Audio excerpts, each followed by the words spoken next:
Hello friends, welcome back to our channel. ये है आपका ब्यूटीफुल सा चैनल ब्राइट स्पार्क ट्यूटर। तो आज से हम स्टार्ट कर रहे हैं अपनी पॉलिटिकल साइंस वो वाली जो आपकी कॉम्पिटिटिव एग्जाम्स में एंड ईच एवरीथिंग्स में आपकी वो काम आने वाली है। तो हम बेसिक से पॉलिटिकल साइंस पढ़ेंगे, बिल्कुल base, it means political science बिल्कुल विस्तार पूर्वक पढ़ेंगे ताकि हमें पता चले कि एनसीईआरटीज में बंटवारा किस तरीके से कर रखा है ना। तो हम उस बंटवारे को एक करके पॉलिटिकल साइंस का अध्ययन करेंगे, अच्छे से करेंगे, लर्निंग के साथ करेंगे। फर्स्ट ऑफ ऑल हम जानेंगे कि पॉलिटिकल साइंस कितने पार्ट्स में डिवाइडेड है और पॉलिटिकल साइंस कौन सी पढ़नी है। हमने आईआर पढ़नी है, भाई वो तो इंटरनेशनल रिलेशंस होंगे, इसको हटाओ साइड अभी। या फिर हमें पढ़नी है पहले हमारी पॉलिटिकल्स, हम जो पढ़ेंगे वो कौन सी हो सकती है, इंडियन पॉलिटी हो सकती है या फिर इंटरनेशनल पॉलिटी हो सकती है ना। जो हम पॉलिटिकल साइंस पढ़ेंगे वो दो टाइप्स की पॉलिटी हो सकती है, इंडियन या इंटरनेशनल। तो फर्स्ट ऑफ ऑल भाई हमारा राष्ट्र सबसे आगे, हम पहले अपने राष्ट्र के लिए सोचते हैं, है ना। तो हम पढ़ेंगे इंडियन पॉलिटी के बारे में। किसके बारे में पढ़ेंगे?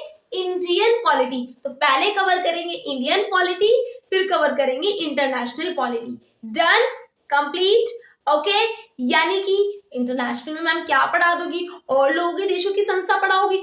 अरे इतना सादा कौन सोचता है, पढ़ा देंगे वो भी, पर उससे पहले हम करेंगे इंटरनेशनल में वॉर्स। इंडियन में क्या क्या पढ़ेंगे? संविधान, हमारा पूंजी पुस्तक संविधान के बारे में पढ़ेंगे। है भाई, पूज्य पुस्तक है, हाँ बिल्कुल पूछने लायक है ना। संविधान सबसे अच्छा है हमारे भारत का, सबसे विस्तार पूर्वक है हमारे भारत का।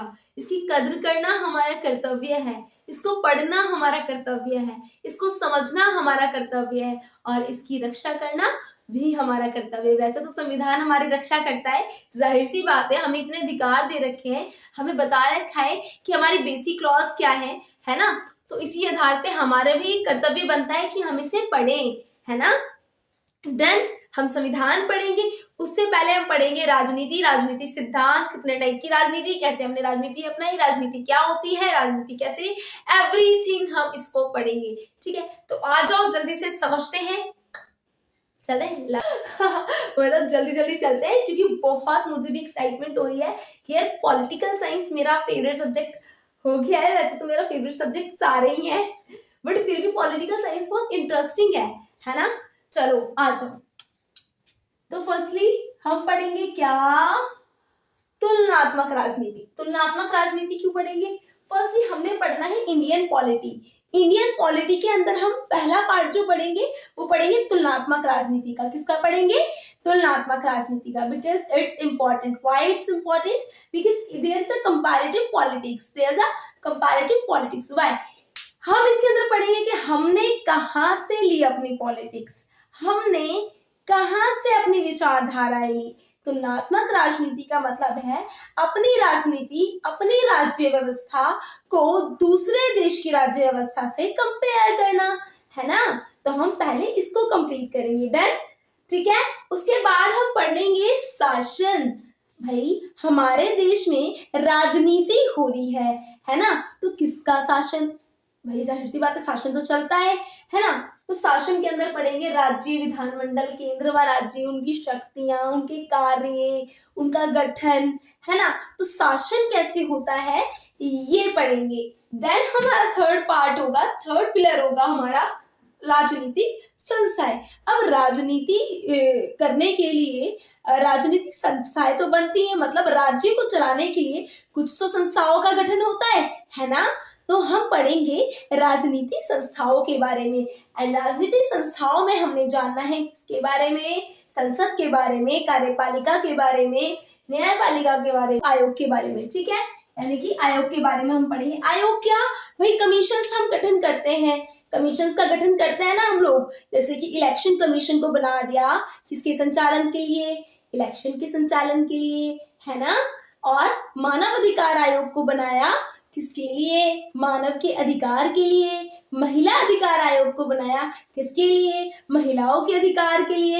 ये आयोग हमारे काम करते हैं, एक पर्टिकुलर कार्य इनको सौंप दिया जाता है, इसलिए हम आयोगों का गठन करते हैं। ठीक है, हमने राजनीतिक संस्थाएं इसके अंदर पढ़नी है। डन। ओके, अब हमें समझ में आ गई कि हमने पहले तुलनात्मक राजनीति, फिर शासन पढ़ेंगे, फिर पढ़ेंगे राजनीतिक संस्थाएं। लिख लो, समझ लो प्लीज, इसी तरीके से चलना है। जर्नी थोड़ी सी लंबी है पर मजेदार है ना। आ जाओ। फिर उसके बाद पढ़ेंगे संवैधानिक। भाई संवैधानिक बहुत ही पूज्य है, संविधान पढ़ना जरूरी है, डेफिनेटली पढ़ना है। संविधान को नहीं छोड़ना है, किसी भी हाल में नहीं छोड़ना है। आप खतरे में आ जाने जिस दिन आपने संविधान को इग्नोर कर दिया। Please try to understand every student. अगर आप किसी फील्ड में वर्क कर रहे हैं, या आप लॉ स्टूडेंट हैं, या आप यूपीएससी एस्पिरेंट हैं, या फिर आप हैं क्लास के स्टूडेंट्स आपने संविधान को इग्नोर नहीं करना है, ठीक है। There's are included your law and rights, okay?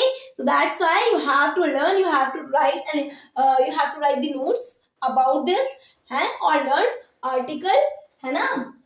And you should also बच्चे, अगर आप संविधान नहीं पढ़ोगे तो क्या करोगे, बताओ मुझे क्या करोगे, है ना।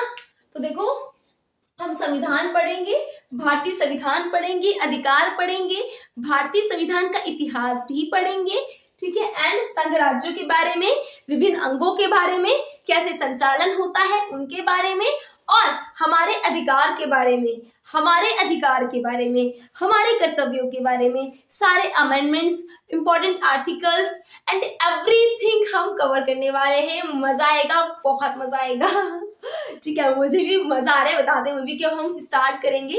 इट्स वेरी कि हम पॉलिटिकल साइंस पढ़ रहे हैं, it's very amazing for me कि भाई हम पॉलिटिकल साइंस अब रिवाइज करेंगे, है ना।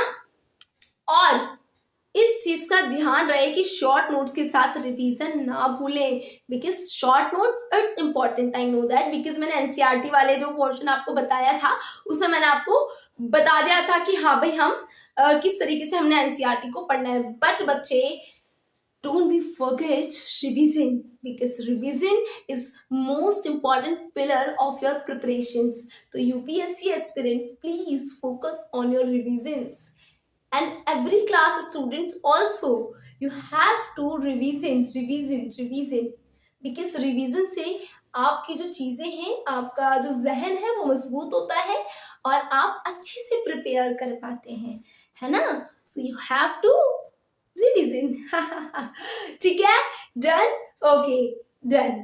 तो हम मिलते हैं अब नेक्स्ट वीडियो में। अभी हमने समझा क्या क्या करेंगे।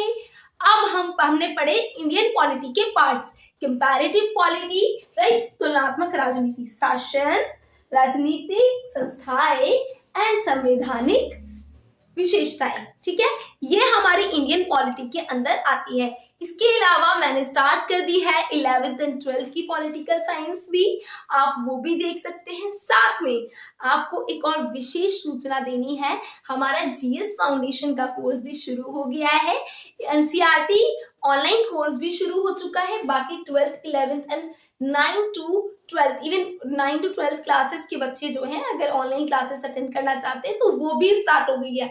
तो देर किस बात की, जल्दी से कांटेक्ट करें और ज्वाइन हो जाए शाम के साथ, है ना। जब तक हम पढ़ाई को मजे से ना पढ़ने लग जाए ना, जिस चीज में मजा आता है, दिलचस्पी आती है ना, वो चीज इस जगह बैठ जाती है। तो इसमें बैठाने के लिए हर चीज में इंटरेस्ट ढूंढना पड़ता है। Got it? समझ गए? समझ रहे हो ना तुम? हाँ, यही कह रही हूँ मैं, ठीक है। तो अगर आपने इनरोल करना है, अगर क्या इनरोल करने के लिए जल्दी से कांटेक्ट करें, ठीक है। बाकी हमारे एडमिशन्स शुरू हो चुके हैं एनआईओएस के, उन बच्चों को भी सचेत किया जाता है कि भैया एनआईओएस में एडमिशन कराना है तो जल्दी से कांटेक्ट कर लीजिएगा, ठीक है। एंड अच्छे से अपनी जर्नी को जिए, स्टार्ट करें मेरे साथ पॉलिटिकल साइंस एंड और सब्जेक्ट्स की भी वीडियोस मैं और लेकर आऊंगी। आप जल्दी जल्दी इसको शेयर करें और लोगों तक पहुंचाएं ताकि मुझे भी मोटिवेशन मिले, और क्या, है ना। तो चले, बने रहे। Thank you so much, stay blessed, stay healthy always, and bye bye, Allah Hafiz.